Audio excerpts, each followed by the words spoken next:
Super Saravana stores, Chennai, Madurai, Kovai. சீமானை கால்வாரிய விஜய், அணிலுக்கு சீமான் அட்டகாச பதிலடி. நல்ல வேலை என்னைய தோக்கடிச்சு உள்ள வரவிடாம விட்டான். நான் உள்ள போய் இருந்தேன், நல்வாய்ப்பா தப்பிச்சு போயிட்டு எல்லாரும்.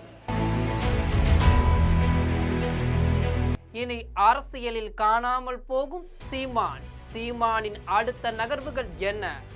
அப்ப நீங்க என்ன பண்ணீங்க? கொடுக்க முடியாது என்று தெரிந்து வெற்று வாக்குறுதிகளை கொடுப்பதுதான் மக்கள் துரோகம், மக்கள் விரோதம், ஏமாற்று. திரைத்துறையில் சீரிட்டு சிங்கமென ஆட்சி கட்டலில் அமர்ந்திருக்கும் விஜய், செந்தமிழன் சீமானை சீண்டிய கதை ஒன்று உண்டு.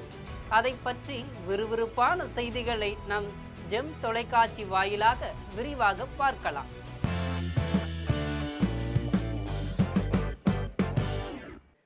தூங்கிய புலியை தட்டி எழுப்பினால் அதன் வேகம் எப்படி இருக்குமோ அதுபோல எஸ்பி ஆதித்யநாத் கட்டிய கோட்டையை உயிர்வித்து 2010 சீமான் எழுப்பிய கட்சியே நாம் தமிழர் கட்சி. சிவகங்கையில் பிறந்து அரணையூரில் தாயின் அரவணைப்பில் வளர்ந்து தமிழ்நாட்டை காக்க வந்த தமிழ் தேசிய தலைவர் என்ற பெயருக்கெல்லாம் சொந்தக்காரர். ஆனால் தற்போது 2025-26 காலத்தில் திரைத்துறை மன்னனை விமர்சித்து தன் தலையில் தானே மண்வாரி போட்டு கொண்டார். அதற்கு எதிராக 2026 தேர்தலிலும் படுதோல்வியை அடைந்தார். அப்படி என்ன விமர்சனம் அது? எதுதான் நமது கொள்கை என்பதென்று அறியாத தாவேக்க அணில்கள், மூட நம்பிக்கையின் தந்தை, ஊழலுக்கு பெயர் போன திராவிடத்தின் மாடல், சமூக நீதி காத்த வள்ளல் போன்ற கருத்துக்கள் தமிழ் தேசிய தலைவரை தாறுமாறாக தாவேக்காவை பற்றி பேச தூண்டியது. இதையெல்லாம் கூர்ந்து கேட்டு தங்கள் தொகுதி தாவேக்க வேட்பாளர் பெயர் கூட தெரியாத அணிலின் தீவிர ரசிகர்கள் சீமானை தேர்தலில் படுபாதாளத்திற்கு தள்ளினார்கள். பாவம், தமிழீழ தேசிய தலைவர் பிரபாகரனை தன் அரசியல் குருவாக ஏற்றுக்கொண்ட சீமானுக்கு கிடைத்த பரிசு கட்சி தொடங்கியதிலிருந்தே தோல்வி முகந்தான். இருப்பினும் எம்ஜிஆரின் பாடல் ஒன்றை இங்கு நினைவு கூற விரும்புகிறேன். வெற்றி பெற்ற மனிதரெல்லாம் புத்திசாலி இல்லையே, புத்தி உள்ள மனிதரெல்லாம் வெற்றி காண்பதில்லையே.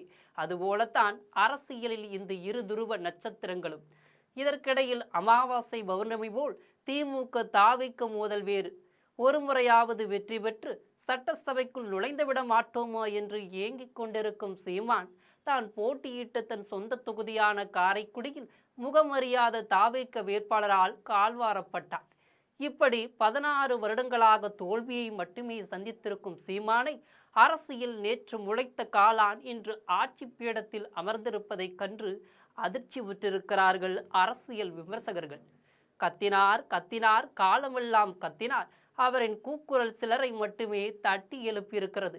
ஏன் தவளை தன் வாயால் கெடும் என்பார்களே, அதுபோல தன் நாவால் தனக்கு விடும் வாக்கு சதவீதத்தை தானே கெடுத்து கொண்டார்.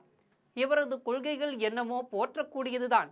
முழுமையான மதுவிலக்கு, இலவச தரமான கல்வி, விவசாயத்திற்கு முக்கியத்துவம், பெண்களுக்கு 50% வேலைவாய்ப்பு போன்ற நல்ல திட்டங்கள் எல்லாம் மக்களின் செவிகளை தட்டி எழுப்பவில்லை.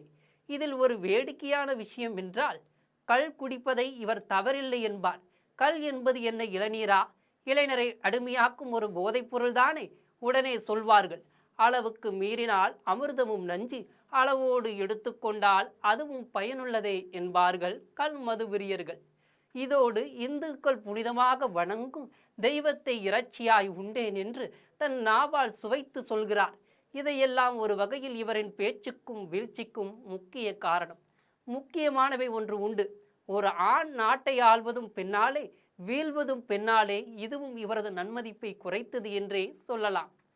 தான் என்ற கர்வம் இவரது முன்னாள் மேடை பேச்சாளர் காளியம்மாள் மீது இவர் கொண்ட காட்டம். அதற்கு பின்பு இவரது கட்சி நிர்வாகி ஒருவர், உங்கள் கட்சிக்கு நாங்கள் என்ன காலம் காலமாக சுவரொட்டி ஒட்டிக்கொண்டே இருக்க வேண்டுமா என்ற கைபேசியின் வாக்கு இவரது வாக்கு சதவீதத்தை மேலும் பின்னுக்கு தள்ளியது என்றே சொல்லலாம். இதையெல்லாம் கடந்து தமிழ்நாட்டில் நடக்கும் அட்டூழியங்களுக்கு தன் கணீர் குரலால் மக்களுக்கு புரியும்படி எடுத்துச் சொல்லியும் மக்கள் என்னமோ திரைத்துறை மோகத்தினால் அனுபவம் வாய்ந்த திரைத்துறையைச் சேர்ந்த அழகான ஆண்மகனை அனுபவம் இல்லாத அரசியலில் அமர வைத்தனர். அதற்கான விடையைத்தான் தற்போது நாள்தோறும் நடக்கும் பாலியல், உயிர் பறிப்பு போன்ற கொடூர சம்பவங்களுக்கு மக்கள் கூக்குரல் எழுப்பிக் கொண்டிருக்கின்றனர். விதை விதைத்தவன் வினையறுப்பான் என்பது போல ஓட்டு போட்ட மக்கள் தற்போது தவித்து வருகிறார்கள். இச்சமயத்தில் கலவரம் நடந்து கொண்டிருக்கையில் மௌனம் காத்த சீமானின் மனசாட்சி ஒன்றை இங்கு நினைவு கூற விரும்புகிறது. அண்ணன் அறிவை விட தம்பி அறிவு சிறந்தது என்று நீங்கள் நினைத்தீர்களே, உங்களுக்கு இது வேண்டும் என்பதுதான். முந்தைய தேர்தலில் என்னை 6.89% வாக்கு வித்தியாசத்தில் எனக்கு வரவேற்பு அளித்தீர்களே, இந்த 2026 தேர்தலில் என்னை ஏன் வெறும் 4% வாக்கு செலுத்தி அவமதித்தீர்கள்? ஏனென்றால் தான் ஆடவில்லை என்றாலும் தன் தசையாடும் என்பார்களே, அதுபோல மக்கள் நாடி நரம்பெல்லாம் புதிய ஆட்சி வர வேண்டும் என்பதிலும் கரைபடியாத நல்ல உள்ளம் கொண்ட தலைவராகிய விஜயின் வருகையே இதற்கு முழுமுதற் காரணம் என்கிறார்கள் அரசியல் சாணக்கியர்கள். நடிகர் விஜயின் அரசியல் வருகையால் 2031 தேர்தலுக்கு பிறகு இவர் அரசியலில் காணாமல் போவதற்கும் வாய்ப்பு உள்ளது. இதற்கிடையில ஆளுநர் ஆட்சி, மறுதேர்தல் என்று என்ன வேண்டுமானாலும் நடக்கலாம்.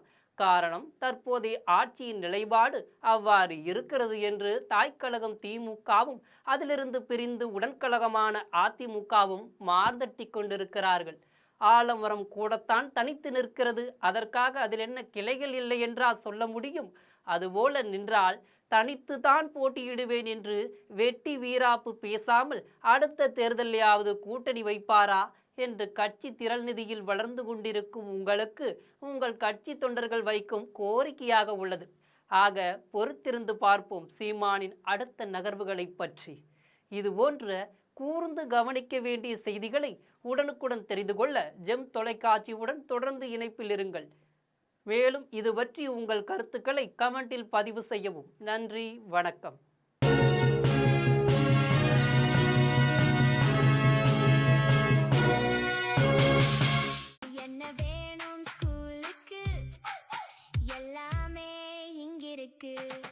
Super Saravana stores, Chennai, Madurai, Kovai.